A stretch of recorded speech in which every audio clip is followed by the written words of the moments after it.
Hello नमस्कार, मी तनुजा माझ्या mini ब्लॉगमध्ये स्वागत करते। आज खूप भूक लागली होती आणि दुपारी मला लेट झाला यायला, तर घरात काहीच नव्हतं। तर मी ब्रेड स्लाइस होता तर ब्रेड स्लाइस घेतला, त्याला पिझ्झा सॉस लावला, कांदा बारीक चिरून कट केला, त्याच्यात तुम्हाला जर शिमला मिरची, टमाटर, मक्याचे दाणे जे काय असेल ते तुम्ही टाका। म्हटलं आज ब्रेड पिझ्झा बनवूनच टाकूया म्हटलं। मम्मीने काय घेतला, चीज क्यूब घेतला, तो पण बारीक मस्त किसून घेतला। आणि माझ्याकडं चिली फ्लेक्स नव्हतं पण वाळवलेल्या मिरच्या होत्या। मम्मीने काय केलं, मिरची घेतली, ती बारीक मस्त कट केली आणि ती मस्त त्याच्यावरनं भुरभुरून घेतली।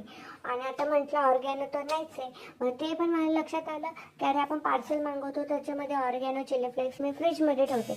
चिली फ्लेक्स नव्हतंच माझ्याकडे, ऑर्गॅनो होता, तर तो पण मस्त भुरभुरून त्याच्यावरती घेतला। हा तुम्ही ब्रेड पिझ्झा हा तुम्ही तव्यावरती पण शिजवू शकतात आणि ओव्हनला पण शिजवू शकता। तर मी 230 डिग्रीला ओव्हनमध्ये हा शिजवला आहे आणि खूप छान झाला। आणि ओव्हन छोटा असल्यामुळे त्याचा पिझ्झाचा बेस हा माझा कडक होऊन जातो, पण ब्रेडचा पिझ्झा आहे त्यामुळे तो 10 मिनिटात लगेच काढता येतो, त्यामुळे डोंट वरी, तो एकदम छान झाला। आणि हा शिजल्यावरती एकदम छान सुंदर दिसतो आणि एवढं खायला तर एकच नंबर लागतो।